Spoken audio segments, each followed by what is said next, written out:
Good மார்னிங்மா. நான் வந்து Rotarian Shanmuga Sundaram, president, Rotary Club of Tirunelveli Tamil. 2025 2026 ஒரு ஸ்கூல் நடத்திக்கிட்டு இருக்கேன், ஒரு அகாடமி நடத்திக்கிட்டு இருக்கேன். ஆனாலும் சில நேரங்களில் எனக்கு தோணும், இன்னும் கொஞ்சம் நம்ம நல்லா படிச்சிருக்கலாமோ, நம்ம ஒரு எக்ஸாம் எழுதி கொஞ்சம் பெரிய ஆளாக ஆகியிருக்கலாமோ அப்படிங்கிறது தோணும். ஆனால் இப்போ தோணும் போது எனக்கு எந்த யூசேஜும் கிடையாது. ஆனால் உங்கள் ஒவ்வொருத்தருக்கும் யூசேஜ். நீங்கள் இப்போ நினைச்சீங்கன்னா, முழு மனசோட நினைச்சீங்கன்னா கண்டிப்பாக அச்சீவ் பண்ணலாம். முதல்ல அதில் விருப்பம் இருக்கோ விருப்பம் இல்லையோ அதை முதல்ல கவனிங்க. இத்தனை பேர்ல நான் வந்திருக்கேன்னா என்கிட்ட எனக்கு ஒரு திறமை இருக்கு அப்படிங்கிற உங்களுக்கு கான்ஃபிடன்ஸ். எப்போ உனக்கு கான்ஃபிடன்ட் வரும்? நீ ஏதாச்சும் சாதிச்சா மட்டும்தான் உனக்கு கான்ஃபிடன்ட் வரும். சாதிக்காத போது எதுவுமே கான்ஃபிடண்டா வராது. சும்மா பேசுறதுக்கும் சிரிக்கிறதுக்கும் ஒரு சினிமா நடிகரை பார்த்து கைதட்டுறதுக்கும் நம்ம பிறக்கல. நம்ம ஏதோ ஒரு சாதிக்கத்தான் நம்ம பிறந்திருக்கோம். அதனால தயவு செய்து ஸ்டூடெண்ட்ஸு ஏதோ ஒரு ஃபீல்டு, அந்த ஃபீல்டில் நம்மளை அடிக்கிறதுக்கு அந்த ஆள் யாராக இருக்கக்கூடாது. நம்ம தான் பெஸ்ட்டாக இருக்கணும். எந்த ஃபீல்டுனாலும் சொல்லுங்கள். இப்போ நீங்கள் யோசிச்சு பாருங்க, நம்ம ஒரு இடத்துல இருக்கோம், வேண்டாம் சினிமா படத்திலே பாருங்க, ஒரு ஜீப் வருது, ஒரு காக்கி ட்ரெஸ் போட்டு ஒருத்தர் இறங்குதாரு, ஒரு டிஎஸ்பி இறங்குதாரு. நம்ம வெளியில இருந்து பார்க்கும்போது ஒரு கலெக்டர் வராரு, எல்லாரும் எந்திரிச்சு உட்காந்து மரியாதை கொடுக்காங்க. நமக்கு எவ்வளோ சந்தோஷம். அதை நம்மளால அடைய முடியாதா? கண்டிப்பாக நம்மளால அச்சீவ் பண்ண முடியும். உங்களால் எல்லாமே முடியும். கரெக்டான பருவத்தில் கரெக்டான தருணங்களில் நீங்கள் இருக்கீங்க. இந்த நேரம் நீங்கள் யூஸ் பண்ணிக்கிட்டீங்கன்னா உங்களுக்கு கண்டிப்பாக அச்சீவ் பண்ணலாம். முதல்ல என்னெல்லாம் வாய்ப்பு இருக்குங்கிறத பார்ப்போம். டிஎன்பிஎஸ்சிங்கிறது Tamil Nadu public service commission. First post வந்து குரூப் 1 தான். குரூப் 1 படிக்கணும். நான் என்ன செய்யணும்? டிகிரி முடிச்சா போதும். டிகிரியில் 80% எடுத்துக்கணுமா 50% எடுத்துக்கணுமா அதெல்லாம் கிடையாது. பாஸ் பண்ணனா போதும். சார் நான் கடைசி வருஷம் எழுதியிருக்கேன், என்னால் அப்ளை பண்ண முடியுமா? பண்ண முடியும். ப்ரிலிம்ஸ் வந்து அதில் பண்ண முடியும். மெயினுக்கு தான் நீங்கள் டிகிரி முடிச்சிருக்கணும். முதல்ல ப்ரிலிமினரி, அடுத்தது மெயின், அடுத்தது இன்டர்வியூ. ப்ரிலிம் வந்து 200 கொஸ்டின், மெயின் வந்து 4 பேப்பர் வரும். முதல்ல தமிழ் அப்படின்னு வரும். தமிழ் வந்து குவாலிஃபையிங் 3 பேப்பர் நீங்கள் எழுதணும். ஒவ்வொன்றுக்கும் 250 மார்க்கு, மொத்தம் 750 மார்க்கு. இன்டர்வியூக்கும் 100 mark, 850 mark. நல்லா படித்து நல்ல வேலை கிடைச்சிட்டுன்னா ஃபர்ஸ்ட் போஸ்ட் வந்து டிப்டி கலெக்டர். டிப்டி கலெக்டர் வேற, சப் கலெக்டர் வேற. அதுவே நிறைய பேருக்கு தெரியாது. குரூப் 1 பாஸ் ஆகி வந்தேன்னா டிப்டி கலெக்டர், ஐஏஎஸ் பாஸ் பண்ணி வந்தேன்னா சப் கலெக்டர். வேற என்ன வித்தியாசம்? சப் கலெக்டருக்கும் டிப்டி கலெக்டருக்கும் 4 வருஷத்துல சப் கலெக்டர் கலெக்டர் ஆயிடுவாரு. இவர் 8 வருஷம் ஆகும் குரூப் 1 அடிச்சோம்னா. இதுல என்ன பெனிஃபிட்? குரூப் 1 இருந்தோம்னா கலெக்டர் ஆகிற வரை நீ தமிழ்நாட்டில் வேலை பார்க்கலாம். நீ கவர்மெண்ட் வேலைக்கு போனேன்னா ஏதோ ஒரு மக்களுக்கு நீ சர்வீஸ் பண்ணலாம். ஒன்றும் தெரியாத மக்கள் தான் வந்து உட்கார்ந்துருப்பான், அவனுக்கு நீ சர்வீஸ் பண்ணலாம். உங்க ஃபேமிலியை பார்த்துக்கலாம். ஒரே ஒரு கான்செப்ட், ஒன்னால மட்டும்தான் பார்த்துக்க முடியுமே தவிர வேற யாராலையும் பார்த்துக்க முடியாது. சொல்லலாம் நட்பு அது இது எல்லாம், இப்போதைக்கு ஃப்ரெண்ட்ஷிப்பும் பேசுவோம் வைப்போம். ஒரு ஸ்டேஜில் நம்ம தனியாக தான் நிற்போம். நீ உன்னைய பார்த்துக்கிட்டா மட்டும்தான் வாழ்க்கை வந்து உன்னைய தூக்கி விடும். இப்போ இருக்கிற மாதிரி வாழ்க்கை எப்பவுமே இருக்க போறதில்லை. போக போக வாழ்க்கை வந்து உங்களுக்கு என்ன செய்யும்? ஒரு கஷ்டத்தை கொடுக்கும். வேலை தேடி வரும்போது, காம்படிட்டிவ் எக்ஸாம் போகும்போது, ஒரு எக்ஸாம் எழுதி இன்டர்வியூ போய் கிடைக்காத போது இருக்கக்கூடிய வழி வந்து ஒரு மிகப்பெரிய வழி. ஆனால் அந்த வழியை நீங்கள் அடைஞ்சா மட்டும்தான் உங்களால் வேலை கிடைக்கும். அதனால ஒரு அருமையான ஆப்பர்ச்சுனிட்டி டிஎன்பிஎஸ்சி குரூப் 1. அதே மாதிரி குரூப் 2 இன்னைக்கு நாளைக்கு கால்ஃபார் பண்ணிடுவான். இன்னைக்கு கால்ஃபார் பண்ணுதான், அல்லது நாளைக்கு கால்ஃபார் பண்ணுதான். குரூப் 2 கால்ஃபார் பண்ணுதான். அதில் வந்து ஆஃபீஸர் கேடர். ஆஃபீஸர் கேடர்னா ஆர்ஐ ரிஜிஸ்டார். அது குரூப் 1ல வந்து சப் கலெக்டர் இருக்காரு, டிப்டி சூப்பரண்ட் ஆஃப் போலீஸ் இருக்கு, எஜுகேஷன் ஆஃபீஸர் இருக்காரு, ரிஜிஸ்டார் இருக்காரு, அடுத்தது டிஇஓ. எல்லா பெரிய பெரிய போஸ்ட் பூராமே குரூப் 1 போஸ்ட் தான்.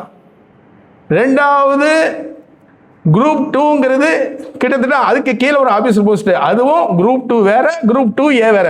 பிரிலிம் வந்து 2 பேருக்கும் ஒரே இதான். பிரிலிம்ல என்ன வந்துடும்? Descriptive type. குரூப் 2Aல வந்து என்ன வந்துடும்? Objective type. அதாவது என்ன வந்துடும்? ஷேர் பண்ணணும். அது பிரிலிமினரி வந்து அப்ஜெக்டிவ் டைப் தான். மெயின் வந்து என்ன வந்துடும்? குரூப் 2ல வந்து டிஸ்கிரிப்டிவ் பண்ணணும். குரூப் 2Aல வந்து அப்ஜெக்டிவ் டைப் வரணும். குரூப் 2ல வந்து இன்டர்வியூ, குரூப் 2A வந்து நான் இன்டர்வியூ. முதல்ல தெரிஞ்சுக்கங்க, உள்ள போகணுன்னு அவசியம் இல்லை. முதல்ல காதுக்குள்ள வாங்கி உள்ள தூக்கி போடுங்க. அடுத்தது குரூப் 4 இப்போ டிசம்பர் மாதம் எக்ஸாம் வந்துடும். நீங்கள் எல்லாருமே அப்ளை பண்ணலாம். 10th தான், 10th படிச்சுட்டு நீங்கள் குரூப் 4 அப்ளை பண்ணலாம். இது பூராமே ஒரு கேட்டகரி. இதே மாதிரி பேங்கிங் செக்டர் இருக்கு. மேக்ஸ் நான் பக்காவாக போடுவேன். அதாவது டெஸ்ட் மேட்ச் மாதிரி. டிஎன்பிசிங்கிறது டெஸ்ட் மேட்ச். டெஸ்ட் மேட்ச்ங்கிறது என்னது? பாலை எப்படி போட்டாலும் தட்டி தட்டி தட்டி எடுத்துக்கலாம், 2 மணி நேரம் 2 விளையாடலாம். ஆனால் பேங்க் எக்ஸாம்ங்கிறது 2020 மேட்ச் மாதிரி. டென்ஷன் ஆகாமல் குறிப்பிட்ட நேரத்தில் ரொம்ப வேகமாக செய்யணும். அதுதான் பேங்க் எக்ஸாம். அது நம்ம படித்தா தான் நம்ம பேங்குக்கு செட் ஆகுமா, எஸ்எஸ்சிக்கு செட் ஆகுமா, எல்ஐசிக்கு செட் ஆகுமா, டிஎன்பிசிக்கு செட் ஆகுமாங்கிறது தெரியறதுக்கே நமக்கு 1 மாதம் 2 மாதம் ஆகும். முதல்ல முயற்சி பண்ணணும். முயற்சி பண்ணால் தான் நடக்கும். பேங்க் எக்ஸாமில் ஐபிபிஎஸ்னு ஒன்று இருக்குது, கிளரிக்கல் செக்ஷன். அதே மாதிரி ஐபிபிஎஸ்னா Indian banking personnel selection, clerical cadre, degree முடிச்சிருக்கணும். அதே மாதிரி அதில் ஆஃபீஸர் கேடர் இருக்குது. இப்போ கால்ஃபார் பண்ணியிருக்கான், ஐபிபிஎஸ் கால்ஃபார் பண்ணியிருக்கான். இப்போ வந்து ஒரு 10 நிமிஷத்துக்குள்ளே நீங்கள் நிறைய விஷயங்கள் கேதர் பண்ணியிருப்பீங்க. இனிமேல் அதை நோக்கி உங்களுடைய பயணங்களை போங்க. எங்கள் பேப்பரில் ஐபிபிஎஸ் கால்ஃபார் பண்ணியிருக்குன்னா அது என்னது ஏது அப்படிங்கிறத பாருங்கள். அடுத்தது ஸ்டேட் பேங்க் வந்து தனியாக எக்ஸாம் நடத்துதான். அது கிளர்க்கு வேறு ஆஃபீஸர் வேறு. இதே மாதிரி இஎஸ்ஐ, இபிஎஃப், எல்ஐசி இது பூராமே கிட்டத்தட்ட ஒரே மாதிரி வேலை. அடுத்தது ஸ்டாஃப் செலெக்ஷன் கமிஷன், எஸ்எஸ்சி, மத்திய அரசு வேலை. மத்திய அரசு வேலை அப்படிங்கிறது சென்ட்ரல் கவர்மெண்ட் ஜாப். அதில் இப்போ இன்னும் ஒரு வாரத்தில் கால்ஃபார் பண்ணிடுவான் என்டிபிசி. என்டிபிசிங்கிறது 12th கேடர். அடுத்தது என்டிபிசிங்கிறது டிகிரி கேடர், ரெண்டுமே இருக்குது. சிஹெச்எஸ்எல் அதாவது கம்பைன்டு ஹையர் செகண்டரி லெவல், அது ஒரு எக்ஸாம் இருக்குது. CGL combined graduate level, degree முடித்தவங்க கம்பைன்டு கிராஜுவேட் லெவல் ஜம்முன்னு உட்காந்துடலாம். ஒரு 10 வருஷத்தில் நீ 1.5 லட்சம் 2 லட்சம் சம்பாதிச்சுட்டு இருப்ப. ஏன்னா கவர்மெண்ட் வேலை வேற, மற்ற வேலை வேற. ஒரே ஒரு எக்ஸாம்பிள் சொல்லுவேன். என்னுடைய ஸ்டூடெண்ட் எங்கள் அக்கா பொண்ணு எம்எஸ்சி பிசிக்ஸ் முடித்து டிஆர்பி எக்ஸாம் எழுதினாப்புல. அவள் ஸ்டேட் ஃபஸ்ட்டு. அதனால் பக்கத்தில் உள்ள ஸ்கூல்லேயே அவளுக்கு போஸ்டிங் போட்டிருந்தாங்க. அப்போ நேற்று நடந்த ஒரு இன்சிடெண்ட்டு, ஒரு ஐடியில் படித்த ஒரு நண்பர் வந்து, என்னப்பா உங்கள் அக்கா பொண்ணை நீ ஒரு சாதாரண வேலைக்கு சேர்த்துட்ட அப்படிங்கிற மாதிரி ஒரு ஃபீல் பண்ணி பேசினாப்புல. ஏன்னா பிஜி அசிஸ்டண்ட்டுக்கு 80,000 வர சேலரி, அவர் 1 லட்ச ரூபா வாங்குதாராம். அப்படின்னு சொன்னோடனே எங்கள் அக்கா பொண்ணு கூட கொஞ்சம் வருத்தத்தோடு சொன்னேன், என்னப்பா இப்படி சொல்லுதாங்க மாமா அப்படிங்கிற மாதிரி சொன்னாப்புல. அதுக்கப்புறம் ஒரு ரேஷன் கார்டில் ஏதோ மாற்றணும், எனக்கு ஒரு கையெழுத்து வேணும், உங்கள் அக்கா பொண்ணுகிட்ட ஒரு கையெழுத்தை வாங்கி தர முடியுமா அப்படின்னு என்கிட்ட வந்து கேட்காரு. இதுதான் power of the government servant. நம்ம என்ன இருந்தாலும் இந்த ஐடி வீட்டில் இன்றைக்கி 1 லட்சம் வாங்குவார், நாளைக்கு போவார். இன்னைக்கு கவர்மெண்ட் போஸ்ட்டுங்கிறது ஒரு மரியாதை, அந்த கெத்தை வேறங்க. நம்ம போய் நிற்கிறது, ஒரு கலெக்டர் வந்து நிற்கிறது, ஒரு ஸ்கூலில் போய் வேலை பார்க்குறது, ஒரு விஏஓ, வேற ஒன்றும் வேண்டாம், குரூப் 4 அடித்து விஏஓ பாஸ் பண்ணுதீங்க. விஏஓ வந்து நிற்கிங்க, அவங்களுக்கு ஒரு 10 பேர் வந்து சார் எனக்கு அது வேணும் இது வேணும் பட்டா வேணும் அது வேணும் இது வேணும்னு கேட்கும்போது நமக்கு எவ்வளோ சந்தோஷமாக இருக்கும். உண்மையிலே நீங்கள் சர்வீஸ் பண்ணணும்னு நீங்கள் நினச்சிங்கன்னா கண்டிப்பாக நீங்கள் என்ன போகணும். முதல்ல ஏன் கவர்மெண்ட்டுக்கு வேலைக்கு போகணும் அப்படின்னா, ஃபர்ஸ்ட் நான் சொல்றது ஜாப் செக்யூரிட்டி. நீ ஒரு வேலைக்கு போயிட்ட அப்படின்னா உன்னைய எந்த நேரத்திலையும் யாரும் உன்னைய வேலையை விட்டு தூக்க முடியாது. நீ ஐடி ஃபீல்டில் போய் 80,000 சம்பாதிக்கலாம், 1 லட்சம் சம்பாதிக்கலாம். ஒரு நாள் நைட்டு யூ ஆர் டெர்மினேட்டட் அப்படின்னு வருது. என்னுடைய ஸ்டூடெண்ட்ஸு நிறைய ஐடி ஃபீல்டில் போன நண்பர்கள், போன ஸ்டூடெண்ட்ஸு மறுபடியும் காம்படிட்டிவ் ஃபீல்டு பக்கம் வராங்க. அதுக்கப்புறம் ஒரு என்ட்ரன்ஸ் அப்படிம்பாங்க. என்ட்ரன்ஸுங்கிறது ஒரு சகிப்புத்தன்மை. அவ்வளோ ஈஸியாலாம் வேலை கிடைக்காது, போராடணும்.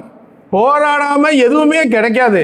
போராடினா மட்டும்தான் உனக்கு வேலை கிடைக்கும். முதல்ல ப்ரிலிம்ஸ் பாஸ் பண்ணுவேன், மெயிலில் அடிபட்டுரும். அப்புறம் மெயிலும் பாஸ் பண்ணுவேன், இன்டர்வியூ போயிடும். வேலை கிடைச்ச உடனே ஒரு சந்தோஷம் இருக்கும் பாருங்க. அந்த சந்தோஷத்துக்கு ஏன்னா எதுவுமே கிடையாது.